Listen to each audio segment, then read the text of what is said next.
자, 11절 먼저 보겠습니다. 내 손으로 너희에게 이렇게 큰 글자로 쓴 것을 보라. 사도 바울은 다메섹에서 예수를 만납니다. 그래서 30 전환, 바로 그 나이에 안질환을 조금 겪게 됩니다. 눈이 늘 불편했죠. 눈은 마음의 창이라 그러죠. 그래서 눈이 맑으면 생각이 의욕적이 되고 눈이 불편하면 생활이 위축이 됩니다. 사도 바울이 하나님이 주시는 능력 때문에 늘 강하게 살고자 애쓰는 것이 있었지만 하나님을 만날 때 하나님께서 육체의 가시를 주었어요. 교만하지 않도록. 그래서 안질환 때문에 늘 힘들어했어요. 글을 주로 바울 서신들이 13권 썼는데 주로 다 대필했습니다. 제가 이제 말을 하죠. 그럼 옆에서 그의 동역자들이 써줬어요. 96세의 나이가 됐을 때 반모섬에 유배 갔던 사도 요한도 계시를 봤는데 주의 날 큰 물소리 같은 소리가 들려옵니다. 동굴 안에서 누워있는데 입으로 막 얘기해요. 근데 사도행전 6장에 7 집사가 있는데 초대교회 그 집사 가운데 한 사람 브로고로라고 하는 사람이 유배 갈 때 같이 따라가서 수발을 듭니다. 그래서 그분이 얼른 사도 요한이 중얼중얼 하나님이 계시를 받아서 성령의 감동으로 말을 내면 썼어요. 그래서 요한계시록은 요한이 쓴 계시인데 그가 96세 때 자필로 쓴 것이 아니라 대필로 썼죠. 사도 바울도 자기의 많은 동역자들이 이런 바울 서신의 대필들을 주로 사용했습니다. 대표적으로 우리 로마서 한 장 16장 끝에 인사 구절 끝부분에 보게 되면 로마서를 전체를 쓰면서 마지막 인사 부분에 이렇게 썼거든요. 이 편지를 대필하는 나 더디어도 주 안에서 너희에게 문안하노라. 아시다시피 로마서 16장은 뭐 한 36명 플러스 알파 약 40여 명들에게 문안하는 내용의 편지들이죠. 계속 받아 적으면서 글 적고 있는 더디오라고 하는 대필자도 자기 글도 하나 넣은 거예요. 바울 선생님, 나도 여기다가 내 이름으로 문안한다고 적어도 될까요? 그래 적어. 이래가지고 적었어요. 자, 오늘 갈라디아서도 마찬가지인데 제가 누가 대필했는지는 여기는 기록이 없기 때문에 성경에 어떤 경우는 있는데 없는 것들도 많죠. 예를 들면 베드로가 거꾸로 십자가를 졌다는 순교의 상명 이야기는 교회사 전승에 나오지 성경에는 안 나와요. 성경에 안 나오는 비하인드 스토리라 그러죠. 숨은 이야기들도 들어있는데 그냥 제가 이렇게 생각을 해볼게요. 바울의 13권의 서신 가운데 갈라디아서가 제일 먼저 쓴 거래요. 그러니까 터키 지역에 있는 중앙아시아 쪽에 위치하고 있는 지역에 바로 갈라디아 지방입니다. 거기 1차 전도행 때 바나바와 함께 사역했던 지역들입니다. 돌아와서 그 돌아왔던 교회들에게 편지를 보내는데 이렇게 가정을 해봅시다. 바나바가 대피를 같이 해주는 거예요. 바나바는 착한 사람이죠. 남의 일이라 그러면 뭐 목숨 걸고 달려들어서 이렇게 돕는 그런 사람이니까 또 강건하니까 바울 대신 이렇게 했었어요. 바울이 부탁해요. 바나바, 성경 좀 다시 읽어봐. 내가 한 말. 그래서 갈라디아를 쭉 읽습니다. 그리고 우리가 지난 시간까지 했던 마지막 6장 10절 부분에 와서 그러므로 우리는 기회 있는 대로 모든 이에게 착한 일을 하되 더욱 믿음의 가정들에게 할지니라. 선을 행하되 낙심하지 말지니 때가 이르면 거두게 될 것이다. 이런 구절 중에 쭉 오다가 자 이제 다음에 뭐 쓸까요? 하니까 바울이 양피지가 얼마나 남았지? 그 당시에는 노트하고 볼펜이 없잖아요. 파피루에 쓰고 양속 가죽 내피에다가 썼다고 양피지에다가 썼다고요. 그래 지금 양피지가 얼마나 남았지? 한두 장밖에 안 남았는데요. 여기서부터는 내가 쓸게. 그리고서는 바나바 대피를 마치고는 필기구 좀 갖고 오라고. 그래서 쓰는데 잘 안 보이고 자기가 뭔가 좀 남기고 싶으니까 쓰기 시작하는 거예요. 내 손으로 너희에게 이렇게 큰 글자로 쓴 것을 보라. 그러면서 이제 써내려가고 있는 거예요. 그 써내려가고 있는 내용은 우리가 갈라디아에서 공부했던 그것이죠. 왜? 구원은 율법으로 행위로 얻은 것이 아니라 예수 그리스도의 십자가의 보혈로 하나님이 전적 은혜로 사랑하는 아들 독생자 예수 그리스도를 주었는데 그분의 은혜 때문에 예수 그리스도의 십자가의 사랑이 내가 영접해서 믿기만 하면 거저 얻을 수 있는 것이기 때문에 율법적인 행위는 무가치하다. 그러니까 율법을 행위를 붙잡고 자랑하려고 하지 말고 그것 다 쓸데없는 거니까 내려놓고 너희들 참 자랑할 게 하나 있는데 뭐냐? 십자가 자랑해라. 떨리는 손끝으로 큰 글자로. 왜냐하면 자기 글자가 자기가 잘 안 보이니까 글자가 자꾸 커지는 거예요. 왜 목소리 커지는 사람들이 귀가 이렇게 좀 잘 안 들리면 자기가 잘 안 들리니까 크게 말해요. 글자를 크게 쓰는 사람들도 자기가 잘 안 보이니까 작은 글자 싫어해요. 그래서 크게 듬지막하게 써내려가는 것이죠. 그래서 사도 바울이 결론적으로 큰 글자를 쓰는 이유는 뭐냐?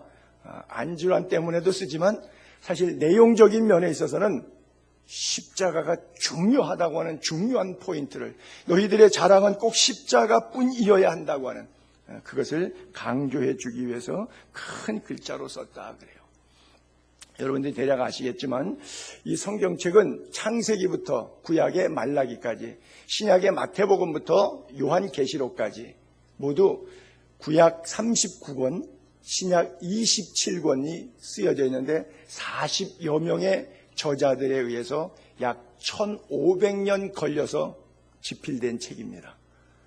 40여 명이 1500년 동안 썼는데 같은 내용 이야기를 썼어요. 사람의 계획으로는 불가능하죠. 그렇죠? 1500년 세월 동안 1500년 뒤에 마감될 사람과 그 스토리의 연계성을 그대로 가지고 어떤 작품 글을 하나 써낸다? 현실적으로는 불가능하죠. 이건 신만이 하나님만이 가능한 것이죠. 그래서 성경은 성령의 감동을 입은 하나님의 사람들이 기록해서 집대성해서 모아진 책이라고 하는 것이죠. 자, 창세기를 모세가 썼습니다. 그래서 창세기, 출애굽기, 레위기, 민수기, 신명기 5권을 썼기 때문에 모세 오경, 그 안에는 하나님이 우리들에게 주신 계명들이 있기 때문에 율법서, 모세 오경 이런 단어들을 쓰게 되는데 지금으로부터 예수님 나신 것을 영년도로 봤을 때 기원전 앞으로 쭉 시계반을 돌리면 1400년 위로 올라가요.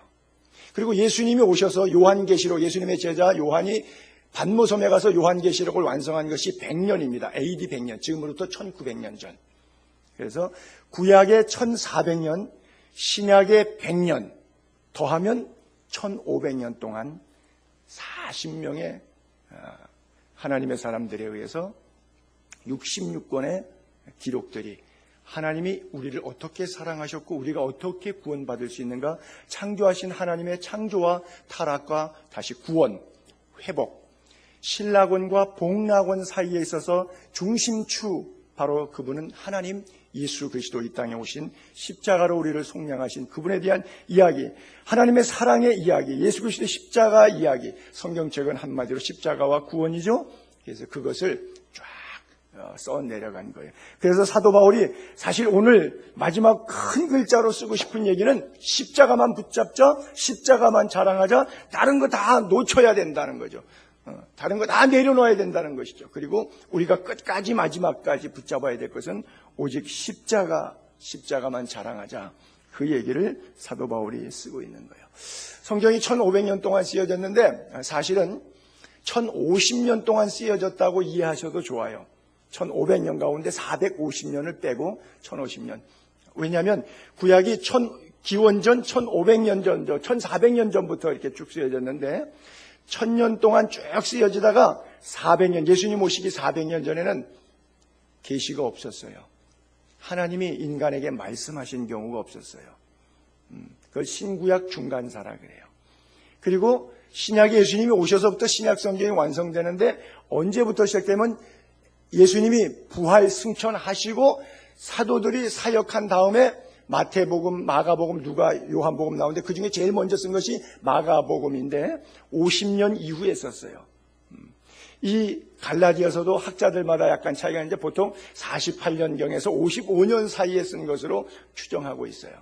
그래서 사도 바울이 전도 여행 이후에 썼기 때문에, 개종 이후에 썼기 때문에 바울의 서신서나 사복음서들이 AD 50년 이후 때부터 AD 100년 사이에, 신약의 100년 역사 가운데는 앞에 50년 동안 예수님의 생애 기간 동안에는 스토리가 없고요. 예수님이 부활승천하신 이후부터 AD 50년부터 100년도까지 사도 요한이 반모섬에서 요한계시록 완성할 때까지 그 50년 안쪽에 AD 50년부터 AD 100년 사이 50년 안쪽에 27권의 신약 성경이 완성됐고요. 구약으로는 기원전 1400년부터 기원전 400년까지 말라기 시대까지 1000년. 그래서 구약은 1000년 안에 완성되고요. 신약은 50년 안에 1050년이라고 하는 세월이었고요. 그 중간에 굼뜨지만 세월은 계속 진행됐으니까 450년 동안에는 하나님께서 말씀하신 적이 없어서 성경에 기록된 바가 없습니다. 그래서 마태복음과 말라기 그 사이는 최소 400년 이상의 공백이 있다. 여러분들이 예수를 믿으시니까 참고적으로 바울이 큰 글자로 쓴 이 내용에 대한 개괄적 이해를 하시면 좋을 것 같아요. 그리고 성경에는 원본이 지금 지구상에 다 사라졌어요. 파피루스에 주로 양피지에 많이 썼는데 사라지고 사본을 썼죠. 여러분들이 갖고 있는 이 성경은 사본에서 또 번역본이죠. 그렇죠? 이거 원어 아니에요. 우리말로 돼 있으니까 알지. 원어로 돼 있으니까 양피지에 있던 원어에서 사본이 나오고 또 사본이 지구상에 존재하고 있는 사본이 몇 개나 되냐 하게 되면 5,300개가 넘어요. 어마어마하게 많죠.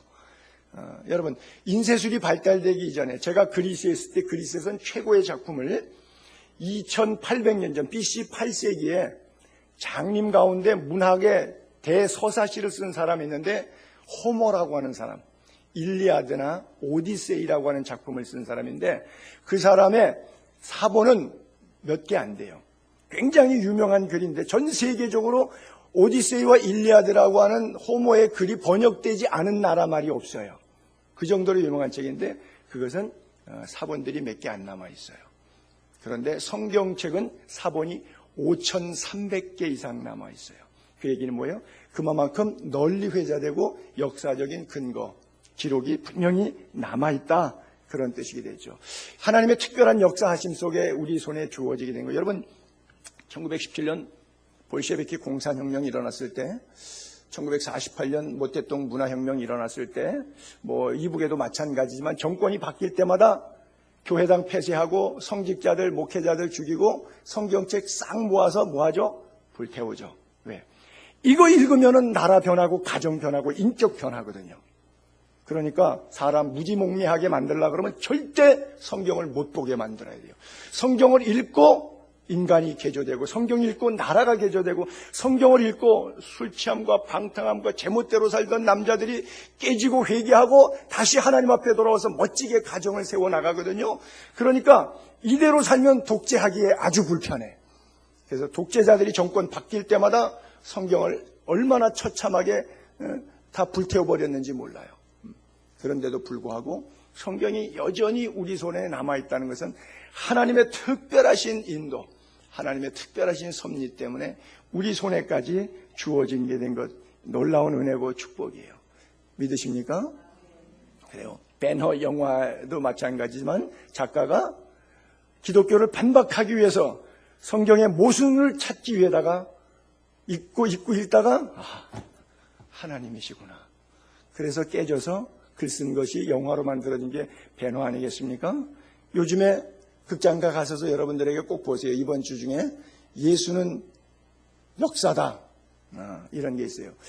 미국의 명문대학 허버드 이상가는 예일이라고 하는 대학에 수석 졸업하고 시카고 신문사 트리븐이라고 하는 신문사 그 기자인데 그가 부인이 어느 날 예수를 믿게 되니까 너무너무 싫어가지고 부인에게 반박할 조건으로 성경을 공부하기 시작하고 학자들을 찾아가서 만나서 부활을 뒤집으려고 부활 같은 것들은 가연설이라고 하는 것을 뒤집기 위해서 영국도 건너가고 예루살렘도 가고 다 뒤지고 조사하고 과학자들, 의학자들 다 만나요. 그런데 만나는 데마다 뭐예요? 사실이 증명이 되는 거예요. 자기가 막연히 기독교에 대해서 반대하고 예수 이런 건 없어. 다 그 꾸며진 얘기야. 종교야. 단군 신화와 같은 거야. 신화야, 설화야. 절대 안 믿었다가 그 똑똑한 예일대학을 나온 사람이니까 신문사 기자니까 조사할수록 자기가 생각했던 게 무너지는 거예요. 그래서 나중에 무릎을 꿇고 주님 앞에 회개합니다. 그리고 주님을 영접해요. 안 믿을 수가 없는 거예요. 왜? 기자적 정신으로 관찰하고 들어가서 보니까 연구할수록 너무 사실인 건데 이걸 안 믿었다는 무지몽매한 자기 인생이 무너져 내려요. 그리고 무릎 꿇고 기도하는 그런 모습이 나오는데 싫어합니다. 한번 여러분들이 시간 내셔서 보셨으면 좋겠어요. 예수는 역사다, 뭐 그런 제목으로 지금 현재 나와 있거든요. 그래요. 여러분, 구약 시대도 그렇고 신약 지금 시대도 그렇고요. 성경을 마귀는 자꾸 못 믿게 해요. 성경을 자꾸 파괴하려고 그래요. 여러분, 믿음 생활 잘하는 것은요, 성경 많이 읽으시는 거예요. 믿음 생활 50년 믿어도 되면 그렇게 살아가는 분은요, 성경 안 읽으시는 거예요. 이 말씀으로만 우리의 영혼이 살 수 있고 이 말씀 없이는 우리가 살 길이 없어요. 이스라엘 백성들이 흥망성쇠 가운데 가장 회복이 강했을 때가 특별히 요시야 왕 때입니다. 요시야 왕 때 스토리 왕하 22장에 한번 제가 볼게요. 요시야 왕이 8살의 나이에 왕이 등극해요. 그리고 16세가 되었을 때 26세의 나이에 이런 일들을 해요. 성전을 수리합니다. 그러다가 성전에서 율법책을 발견해요. 그리고 제사장이 읽으니까 왕이 옷을 찢어요.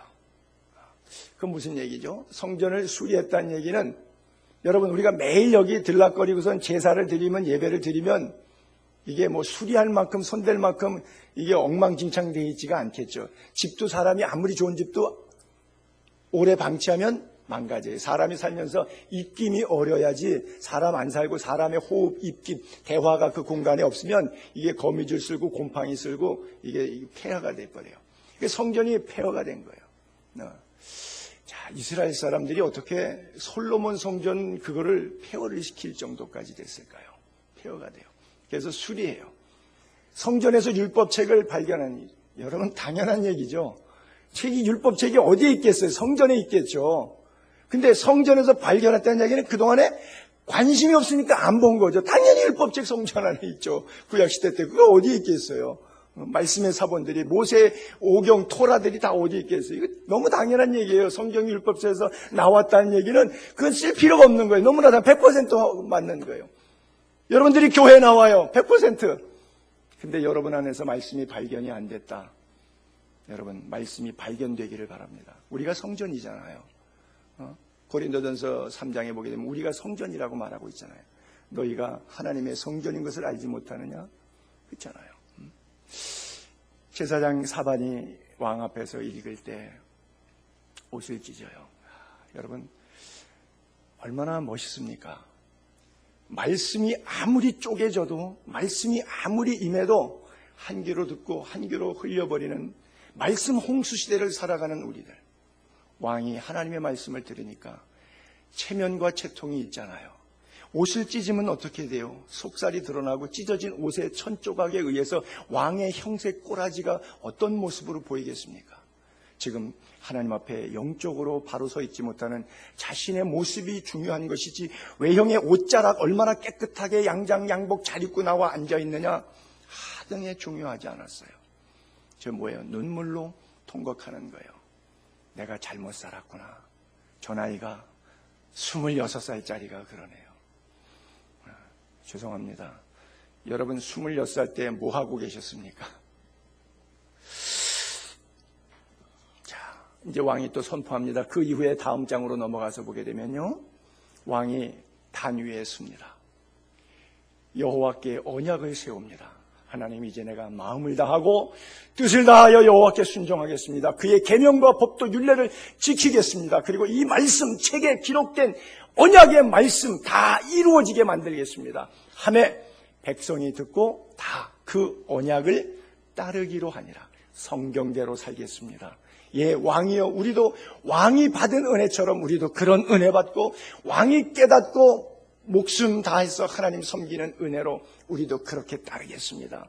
그랬어요. 했더니 왕이 이렇게 선포하죠. 뭇 백성에게 명령합니다. 이 말씀 언약책에 기록된 대로 너희 하나님 여호와를 위하여 유월절을 지키라. 그래요? 그랬더니 그 다음 절에 이렇게 써 있어요. 사사가 이스라엘을 다스리던 시대부터 이스라엘 여러 왕의 시대와 지금까지, 즉 유다 여러 왕의 시대 요시아 때까지 이렇게 유월절을 지킨 일이 없었더라 그래요. 모세가 광야에 나올 때 유월절 피 뿌렸잖아요. 어린 양 십자가 예수 그리스도를 통해서 통과한 것과 같은 구약의 파스카, 신약의 부활절이잖아요. 그리고 가나안 땅 건너서 요단강 건너서 가나안 땅 들어와서 약속의 땅에서 사사시대가 시작됐잖아요. 모세 죽고 여호수아가 리더십을 갖고 가나안 땅을 정복합니다. 16년 동안 전쟁해갖고 전체 다 점령합니다. 그리고 나서부터는 예후사사부터 사사시대가 이르기 시작하잖아요. 자, 한번 그 추정해 볼게요. 저희 나이를. 자, 1446년에 애굽에서 나와요. 그러니까 40년 광야에 있었으니까 이거 BC는 거꾸로 계산해야 되죠. 1406년, 40년 뒤가 1406년이 된 거예요. 가나안의 땅에 들어가요. 그래서 이제 사사시대가 돼요. 그리고 나서 사사시대부터 사울 왕이 초대왕, 사사시대가 끝나고 사울 왕이 1050년에 돼요, BC에. 그러면 356년이 지나간 거예요. 그 다음에 사울 왕 통일왕국 시대인데 사울 왕 40년, 다윗 왕 40년, 솔로몬 왕 40년, 그래서 분열 왕국 르호보암과 여로보암으로 갈라지기 전까지 40년씩 3명이 해먹었기 때문에 120년 더하게 되는 거예요. 그리고 르호보암 이후에 유다 땅에 13대 왕이 요시아예요. 11대가 히스기야고 12대가 므낫세 왕이고 13대가 요시아 왕이에요. 8살 때 왕위가 될 때 622년이었어요. 그리고 18년의 세월이 지나서 26세가 됐을 때 이런 종교개혁을 단행하고 그때 선포한 거예요. 그러니까 토탈 다 계산 더해보니까 800년이 넘었어요. 정확하게 802년 나오는데 800년. 자, 앞으로 아까 구절을 한번 다시 읽어볼게요. 사사가 이스라엘을 다스리던 때부터 이스라엘 여러 왕의 시대와 유다 여러 왕의 시대에 지금까지 802년 동안 이렇게 유월절을 지킨 일이 없었더라. 그 전에 예배 많이 했어요. 교회 수도 없이 다녔어요. 근데 신령과 진정으로 하나님이 받으시는 예배가 아니라 자기들이 종교행위, 프로그램, 오늘 주일날이야? 11시 교회 가는 거야. 나 성가대원인데, 나 봉사해야 되는데, 나 취소 봉사해야 되는데, 뭐 해야 되는데, 수도 없이 교회 와서 헌금하고 봉사하고 헌신했어요. 근데 목사 월급 받고 생활하고 우리끼리 쎄쎄쎄하고 노는 데는 나쁜 거 없었어요. 재밌게 잘 지냈어요. 근데 하나님은 받은 적이 없어요. 하나님은 이렇게 유월절을 지킨 일이 없었더라. 저는 저런 구절을 읽을 때마다 이 앞에 누가 있냐면 솔로몬의 1000번제가 있어요. 그 앞에 성전을 세우겠다고 하는 다윗 왕의 3200번제가 있어요. 그리고 그의 할아버지는 히스기야가 종교 개혁을 단행해서 구리 노뱀을 누후수단으로 만들었어요. 단말맛적으로 뭔가 치는 임팩트는 있었어요. 여러분들이 예수 믿으면서 이 자리에 있기까지 어떤 날 은혜가 충만해서 정말 은혜 받은 순간이 없지는 않았어요. 도루묵일 뿐이죠. 의미가 없을 뿐이죠. 이때까지 그것이 so what? 어쨌다는 거예요. 아무런 의미가 없다고 하는 것이죠. 이것이 요시야 왕 시대에 와서 하나님께서 우리들에게 주시는 메시지인 거예요. 그래서 사도 바울이 갈라디아 교회 교인들 신앙 형태 보고 너무 답답해서 붙잡고 있는 것이 껍데기잖아요. 행위, 율법 뭐 이런 거 붙잡고 있잖아요. 다른 복음 붙잡고 있잖아요. 그거 가면 지옥 가고 그거는 저주를 받을 일인데 그거 붙잡고 있잖아요. 성령으로 시작하다가 육체로 맞춰가고 있잖아요. 그걸 붙잡지 말고 내려놓고 이제 십자가 붙잡아야 된다고 그걸 강조하기 위해서 계속 대필하다가 이제는 놔줘. 양피지 남은 곳은 내가 쓸 거야. 그리고 간절하게 적어 내려가고 있어요. 이 큰 글자의 초점이 바로 이 유월절이에요. 유월절은 뭐라고요? 어린 양 희생의 피로 내가 죽지 않고 양이 대신 죽어서 나는 자유롭게 살게 됐다는 것이에요. 그 뜻이 신약에 와서는 예수 그리스도의 십자가의 구속이라고 하는 거예요. 부활이라고 하는 거예요. 여러분들에게 이 부활의 은혜가 있게 되기를 바랍니다. 자, 12절 13절 본문 다시 볼게요. 무릇 육체의 모양을 내려 하는 자들이 억지로 너희에게 할례를 받게 하는 이유는 뭐냐? 그들은 그리스도의 십자가로 말미암아 박해를 면하려 한 분이라, 또 할례를 받은 그들이라도 스스로 율법을 지키지 아니하고 너희에게 할례를 받게 하려 하는 것은 그들이 너희 육체대로 자랑하려 함이라. 자, 위에 육체의 모양을 낸다, 밑에 줄에는 육체로 자랑한다. 껍데기 붙잡았다는 얘기죠. 육체 모양 내려 하고 육체로 자랑하려고 하는 거예요. 교회 신앙의 연조 타령에서 형식 붙잡고 있는 거예요. 외형 붙잡고 있는 거예요. 예배당 안에 성령의 임재와 말씀대로 살려고 하는 나의 삶의 현장의 몸부림이 아니라 깨끗하게 입은 양복, 시간 맞춰서 나와서 앉아있는 것, 그리고 우리끼리 재미있게 하고 교회 봉사하고 미자립교회 후원하고 뭐 해외 선교하고 우리끼리 뭐 할 수 있는 프로그램 때문에 그냥 우리 잔치에 빠져 있는 것, 육체의 모양 내는 것, 교회 형틀 잡는 것, 육체로 자랑하는 것. 우리 교회는 그래도 작아도 이런 거 하는 교회야, 남들보다 나아, 우리는 조금 더 훌륭해 라고 뭐 이런 건 내세우려고 하는 모든 프로그램의 행위는 이런 내용으로 한다는 거죠. 억지로 할례받게 하는 것, 너희에게 할례받게 하는 것, 자꾸 율법, 행위, 프로그램 이런 순서를 만들어갖고 외형에 갖춰서 보여주기식 하는 건 이유가 뭐냐? 육체 모양 내려고 말거리 만들어 우린 이런 수준의 사람이야 라고 표현하기 위해서. 고린도 교회가 은사 문제로 나왔을 때 사도 바울이 했던 똑같은 내용의 이야기죠. 은사의 강함을 자기가 신앙적으로 훌륭한 사람이라고 하는 것을 증명해 보이는 도구로 사용하기 때문에 고린도 교회가 그렇게 책망받았던 것 아니겠어요? 그리고 그들이 그리스도의 십자가로 말미암아 박해를 면하는, 즉 십자가를 자랑하면 유대인들은 나무에 달린 자는 저주 아래 있다 그러는데 예수 그리스도의 십자가 얘기하면 아주 불편해지잖아요. 그래서 십자가에 대한 이야기를 안 하는 거죠. 의도적으로 빼는 것이죠. 이게 뭐예요? 외적 신앙에 치중하는 거예요. 어떤 교회가 큰 교회인데 나름대로 뭐 성가대만 해도 한 100명 이상 되는 교회인데 극동방송 성가 합창제가 열렸어요. 거기에 출품합니다. 그런데 좀 입상권에 올라가다 보니까 그 교회의 성가대원 수준 갖고는 안 되겠어요. 그래서 상당한 돈을 들여서 대한민국에 내노라고 하는 성악가 한 2-3명을 섭외해갖고 2분을 사왔어요. 가서 연습 2-3달 동안 하는데 이분은 한 번도 참석한 적이 없어요. 마지막 날 공연장에 딱 나타나서 합창을 하는데 이 2분이 양쪽 끝에 서가지고 소리를 으아 하고 질러대는데 저는 소름이 끼치더라고요. 그렇게 잘하는 노래는 내가 처음 들어봤어요. 이야, 진짜 잘하더라고요. 앞으로도 그렇게 질러서 아름답게 공명을 울려서 가슴을 때릴 수 있는 찬양은 내가 거의 죽기 전에 또 한 번 들을 수 있을까 할 정도의 엄청난 성향의 질러대는 소리를 들었어요. 뭐 대한민국에 내노라고 하는 분을 돈 주고 사왔으니까. 그래요. 그분이 하는 찬양이 찬양일까요? 돈 주고 찬양을 사서 부르는 노래, 상품화된 찬양이 찬양일까요? 어떤 분들은 교회 솔리스트로 다니는데 일부 예배 뒤에 성가대 앉아서 솔리스트하고 찬양 끝나면 목사님이 설교 전에 기도할 때 얼른 일어나서 가운 벗어놓고 가죠. 왜? 9시 예배 다음에는 2부 알바하는 교회는 또 11시 예배 있거든요. 거기 또 부지런히 가야 돼요. 그분은 연습할 필요 없어요. 왜? 이 교회든 저 교회든 어차피 공인되고 전혀 안 해도 공목 뭡니다라고 알려주면 그날 와서 소리 질러대면 정확하게 나오는데 전체를 다 잡아버리거든요. 이태리의 비첸사 한인교회라고 하는 곳이 있는데 베네치아에 있는 조그마한 소도시인데 거기 가곡 성악 공부하러 오는 사람들이 있어서 교인들이 한 20명 정도 모이는 작은 교회, 한인교회예요. 근데 가봤더니 성가대원이 7명 있어요. 성가대원이 7명 있는데 영락교회 300명 앉은 성가대 소리보다 더 크게 나요. 7명이 노래를 워낙 잘하시는 분들이니까 그래요. 저는 이런 모습들을 볼 때마다 참 고민을 많이 합니다. 예배가 공연이 아닌데 퍼포먼스.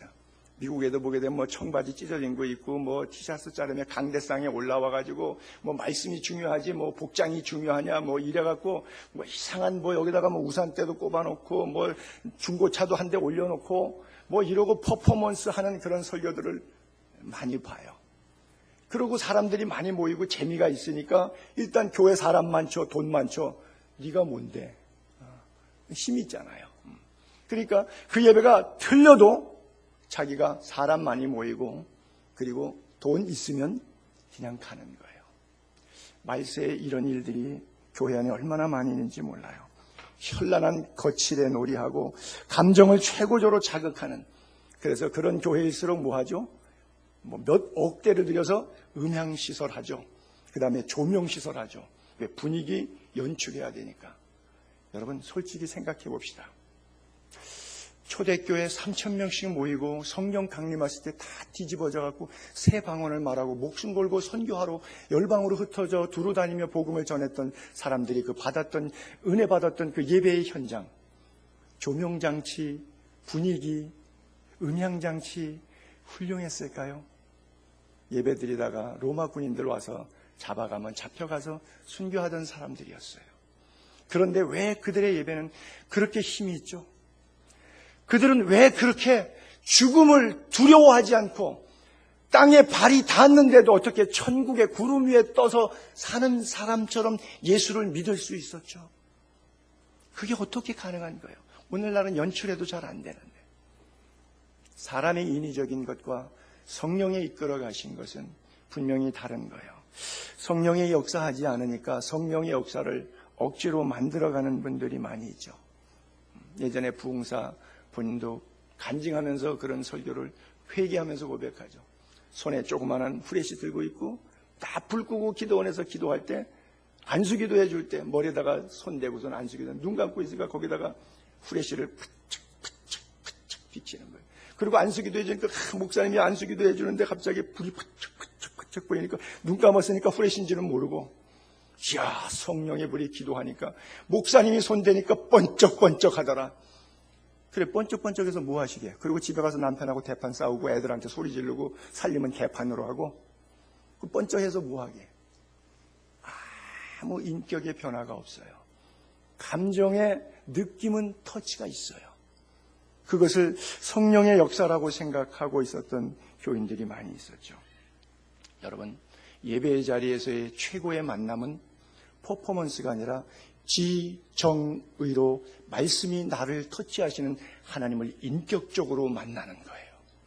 그 인격적인 하나님과의 만남이 없이 감정적인 그런 교통은 아무 의미가 없는 거예요. 그건 쇼죠. 때로는 종교적인 열정이 교회를 파괴하기도 하죠. 여러 교회들이 교회 갱신위원회라고 하는 걸 만들어서 수년째 교회 앞에서 피켓 들고 고소하고 싸우고 있지 않아요? 그렇게 하는 사람들 영혼 다 비폐해졌는데 비폐해졌다고 생각하지 않죠. 하나님을 향한 열심이라고 그렇게 하고 있죠. 성경 어디에도 그렇게 가르친 적이 없어요. 교인이 교인을 공격하고 교인이 교회를 공격하는 그런 시대가 되었어요. 1세기 초대교회 갈라디아 교회 안에서도 유사한 일들이 있었어요. 그리스도 안에서 할례 받은 유대파, 할례파 개종된 사람들하고 이방인들, 할례 받지 않았던 다른 민족 사람들이 교회 안에서 한 구성원이 됐어요. 그런데 할례파가 더 우월하다고 자꾸 주장하는 싸움하는 거예요. 아니, 다 은혜로 구원받았고 십자가 붙들고 사는데 할례를 태어날 때 받았느냐, 태어날 때 할례 안 받았느냐, 이게 전혀 신앙적으로 갑론을박할 문제가 아니거든요. 그거 싸울 내용 아니잖아요. 근데 그 싸움을 계속해서 집요하게 반복하고 있으니까 사도 바울이 답답한 거예요. 설교가 하면 설교가 맥힙니까? 그러지 말라 그러면 그러지 않습니까? 너가 뭔데? 응? 너 그렇게 하면 모세 율법을 어기는 사람이야 라고 오히려 대들죠.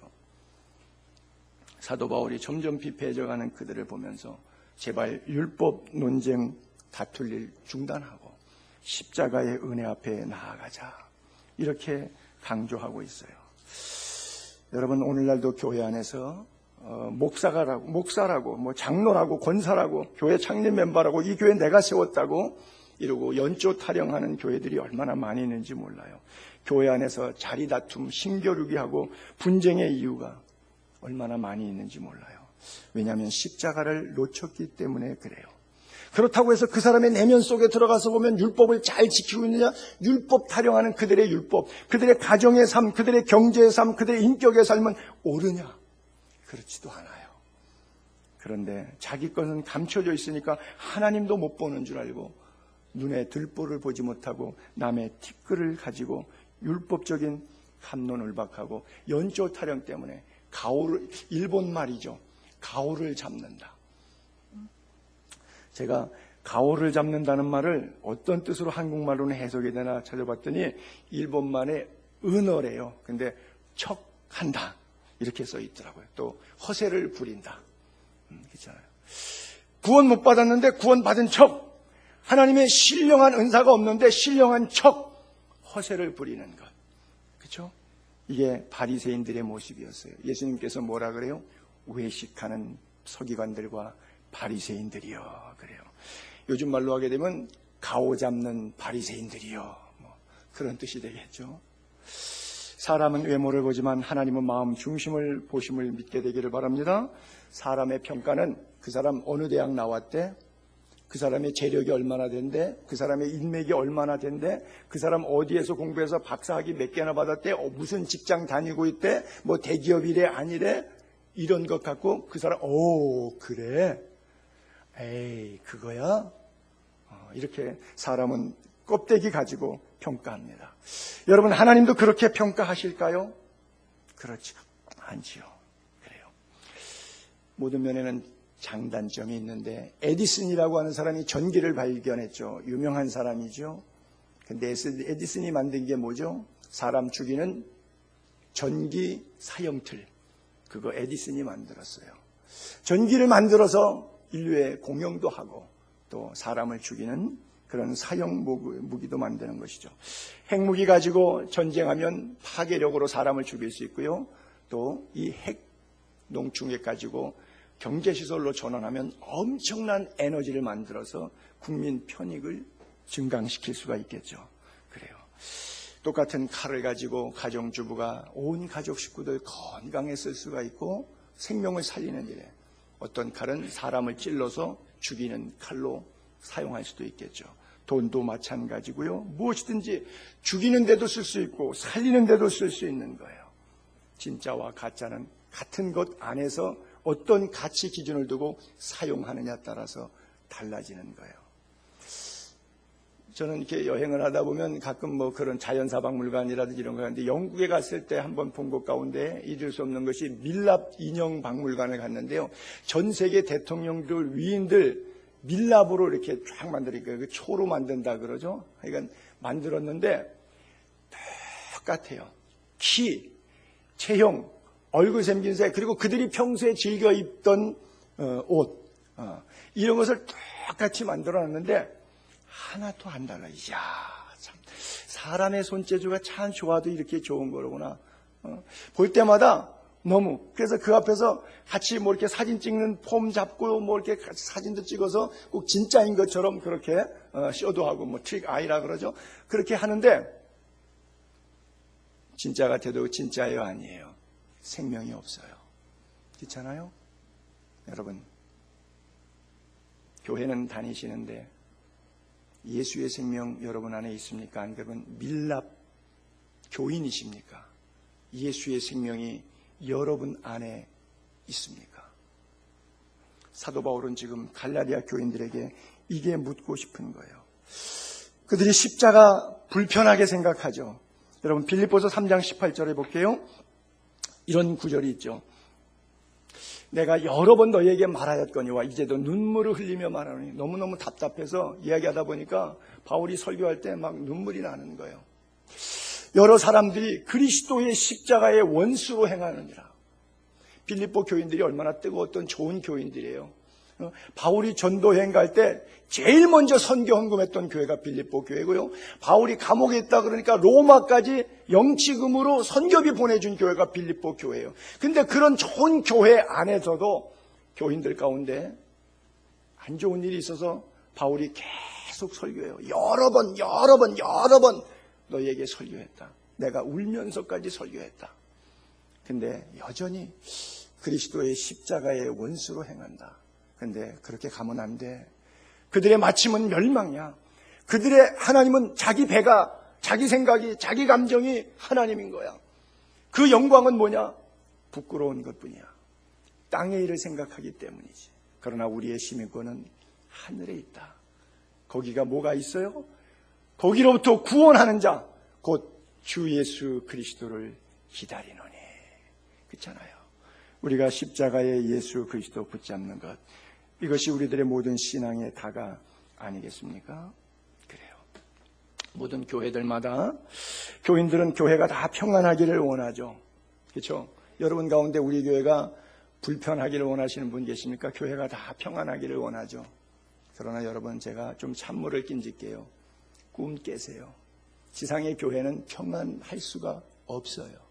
왜냐하면 끊임없이 사탄이 공격합니다.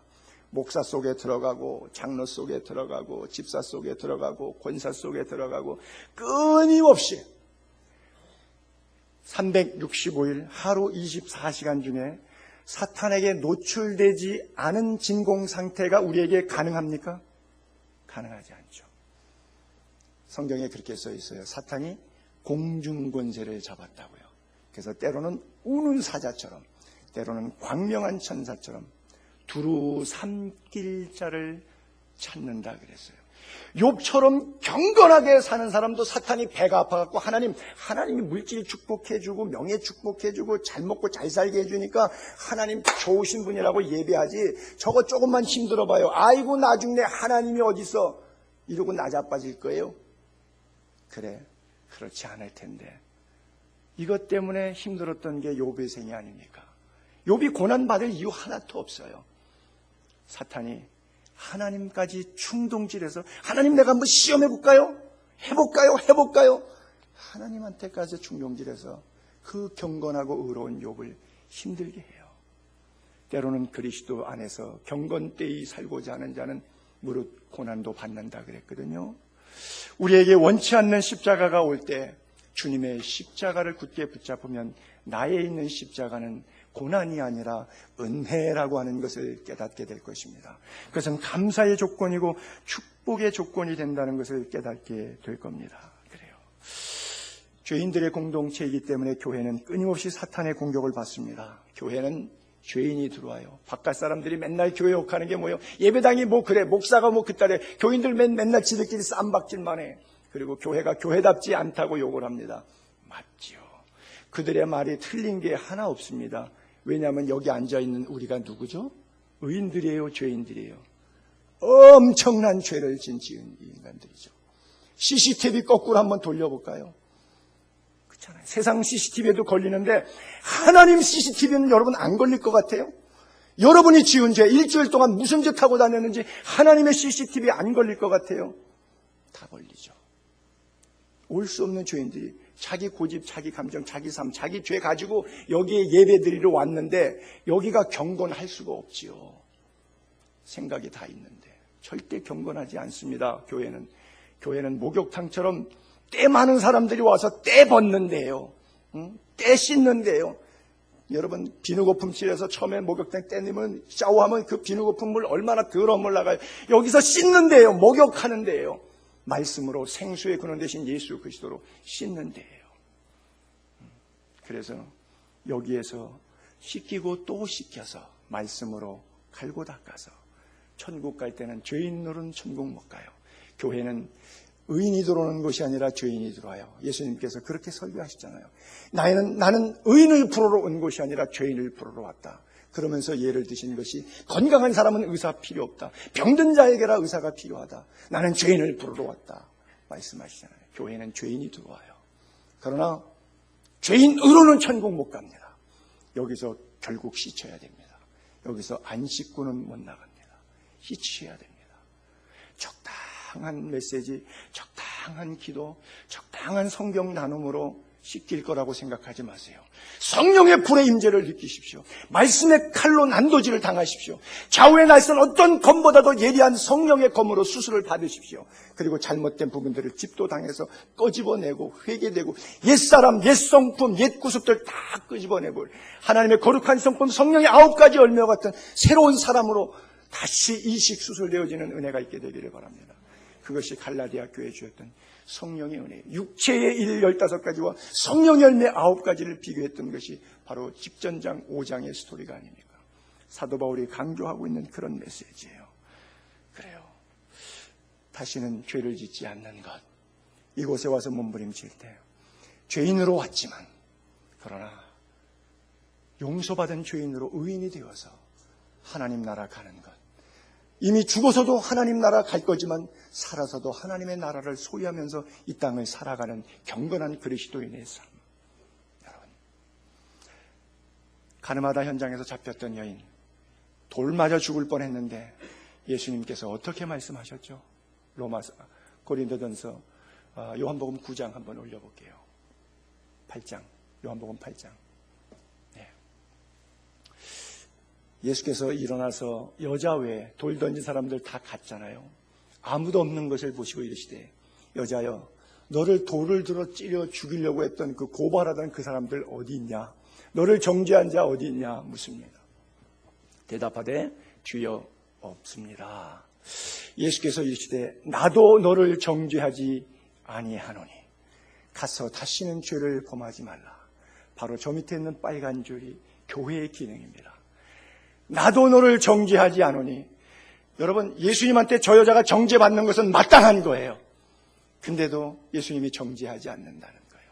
CCTV 돌려보면 하나님 앞에 이 자리에 올 수 없지만 그 하나님이 그 CCTV 삭제하시겠다는 거예요. 나도 너를 정죄하니, 동이 서에서 먼 것처럼 우리 죄가를 옮겨버리고 주홍같이 붉은 죄, 흰눈보다 양털보다 더 희게 씻어주시고 다시는 기억도 아니하시겠다고, 우리 죄를 용서하시겠다고. 나도 너를 정죄하지 아니하노니. 죄인이지만 교회 안에 왔을 때 믿음으로 십자가 붙잡으면 주님이 용서해 주셔요. 정죄하지 않습니다. 그런데 문제는 그 다음 구절이에요. 그리고 나서 용서 안 받았으니까 또 나가서 이 여자가 간음죄 짓고 살면 되겠습니까? 아니죠. 다시는 가서 죄를 범하지 말아야 되겠죠. 교회의 기능이라고 하는 것은 바로 그런 거예요. 14절. 그러나 내게는 우리 주 예수 그리스도의 십자가 외에 결코 자랑할 것이 없는 그리스도로 말미암아 세상이 나를 대하여 십자가에 못 박히고 내가 또한 세상을 대하여 그러하니라. 그래요. 여러분, 십자가만 자랑하는 은혜가 있게 되기를 바랍니다. 복음이 뭐예요? 십자가만 자랑하는 게 복음이에요. 고린도전서 2장 2절하고 1장 23절을 띄워볼게요. 내가 너희 중에서 예수 그리스도와 그의 십자가에 못 박힌 것 외에는 아무것도 알지 아니하기로 작정했다. 우리는 십자가에 못 박힌 그리스도를 전파하는데 이 유대인들은 꺼림직하게 생각하고 이방인들은 왜 이렇게 미련하게 우리를 구원해야 돼? 라고 생각한다고 하는 것이죠. 그럼에도 불구하고 우리가 십자가로 나아가야 된다고 바울은 권면하고 있어요. 세상적 가치로 보게 되면 꺼림직하고 미련하게 너희기 때문에 자랑거리가 아니지만 그럼에도 불구하고 하나님의 능력이고 하나님의 지혜이기 때문에 굳게 붙잡고 자랑스럽게 생각하라는 거예요. 영광스럽게 생각하라고 하는 거예요. 초대교회 교인들이 순교의 현장으로 이슬처럼 사라져가면서 그렇게 자랑스럽게 하늘을 바라보며 찬송하며 스데반의 모습으로 순교를 당할 수 있었던 깊은 은혜가 어디에 있었어요? 그들의 가슴 속에 굳게 붙잡은 십자가에 못 박힌 예수 그리스도. 이 시간에 그 예수님이 여러분들의 가슴을 채우게 되기를 바랍니다. 예수님께서 마지막 부탁하실 때도, 마지막 식사의 현장에서도 나는 하늘로부터 내려온 산떡이라고, 참된 양식이요 참된 음료라고 말씀하세요. 우리의 믿음의 주요 또 온전케 하시는 예수를 바라보는 은혜가 있게 되기를 바랍니다. 보세요. 히브리서는 믿음의 주님이고 우리를 온전케 하실 수 있는 분은 바로 예수님이라고요. 왜 가능했느냐? 그가 십자가를 참았기 때문에. 여러분, 십자가를 참았기 때문에. 부끄러움을 개의치 않다니. 어떤 사람은 예수 믿는 게 부끄러워하는 분들이 처음 예수 믿으면 식당 가서 기도하려고 그러면 예수 믿는 표시 내고 싶어 하지 않고 교회 갈 때 성경책 들고 다니는 거 굉장히 멋쩍어 하고 부끄러워합니다. 왜냐하면 십자가의 깊은 은혜와 영성이 내 가슴을 아직 적시지 못하기 때문에. 그러나 이제 때가 되면 그때는 그렇게 부끄러워하던 사람이 앞에서 막 그냥 같이 기도하자 그러고요. 기도회 인도하고요. 전도하고 다니고요. 왜요? 십자가를 경험하니까. 경험하기 전에는 십자가가 부끄러운 것이고 미련한 것이었는데 경험하고 나니까 하나님의 은혜와 진리와 능력, 지혜가 되기 때문에 그래요. 여러분에게 이 십자가의 깊은 은혜가 있게 되기를 바랍니다. 십자가 앞에서 두 종류의 사람으로 나누어지죠. 바로 양쪽에 달렸던 강도의 모습 한번 볼까요? 누가복음에 달린 행악자 중 한 사람은 비방합니다. 내가 그리스도가 아니냐? 너와 우리를 구원하라. 근데 반대편 사람은 꾸짖습니다. 너는 동일한 정죄를 받고서도 하나님 두려워할 줄 모르냐? 우리가 강도짓 한 것 때문에, 살인짓 한 것 때문에 상당한 보응받는 건 마땅하다. 그러나 이 사람 예수 그리스도는 행한 것이 옳지 않은 것이 없다.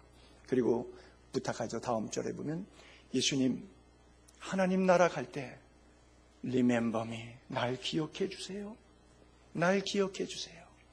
예수께서 이르시되 내가 진실로 내게 이르노니 오늘 내가 나와 함께 낙원에 있으리라. 그래요. 예수님이 기억해 주시면 이 세상에 아무리 힘들어도 문제없지요. 하나님의 낙원에 이미 갈 수 있고 또 지금도 그 삶을 누릴 수가 있으니까요. 십자가 위에 강도에게 선포하신 축복의 말씀. 이 십자가를 붙잡았는데 이 갈라디아 교인들 좀 보세요. 갈라디아 3장 1절에 볼까요? 어리석도다 갈라디아 사람들아, 예수 그리스도께서 십자가에 못 박힌 것이 너희 눈앞에 밝히 보이거늘. 누가 와서 쏙닥쏙닥 말하니까 망할 때 귀부터 망한다고 그냥 넘어지는 거예요. 아니 우리가 어떻게 예수를 믿었는데, 내가 어떻게 주님을 영접했는데, 어떻게 십자가의 은혜를 가슴에 아로새기고 이 자리에 왔는데 누가 몇 마디 하니까 그냥 십자가가 무너져 버린. 야, 어떻게 갈라디아 사람들아 이렇게 어리석을 수가 있느냐. 내가 그리스도와 함께 십자가에 못 박혔기 때문에, 그런즉 이제는 내가 사는 것이 아니라 내 안에는 누가 사냐? 오직 그리스도가 사는 거예요. 이제 내가 육체 가운데 남은 생애를 살아가는 이유는 남은 생애 동안 사명이 있다. 뭐예요? 날 사랑해서 날 위해 자신을 버리신 하나님의 아들을 믿는 믿음 안에서 사는 것. 하나님의 말씀 따라, 소명 따라 믿음으로 살아가는 것. 이것이 우리의 남은 생애라고 해요. 여러분, 사랑하는 예수의 교회 성도님들, 예수 그리스도에 대한 믿음 생활과 교회 다니는 종교 생활은 구분되어야 됩니다. 여러분, 종교 생활은 뭐냐면 십자가를 피하는 생활이에요. 종교적으로 교회 다니면 좋지, 목사가 나쁜 말 하나, 예배당 가면 다 좋은 소리 하고, 교회 다니는 사람들은 다 착한 사람들 많으니까 가면 좋은 거 배울 것도 있고 다 이래요. 그렇게 좋은 줄 알고 예배당 왔는데 신앙생활하면서 환난과 역경과 핍박이 와봐요. 그러면 뒤집어지는 거죠. 하나님이 어디 있어 하고 도망가는 거죠. 종교생활은 십자가가 오면 피하는 게 종교생활이에요. 믿음 생활은 뭐예요? 십자가가 오면 주님의 십자가를 부족한 사람에게도 느낄 수 있는 은혜를 주시니 감사합니다. 이 고난을 통해서 나에게 다가올 축복이 하나님의 사명인 줄로 믿겠습니다. 그 은혜를 인하여 기쁨으로 십자가 끝까지 붙잡고 내 생에 승리하며 살겠습니다.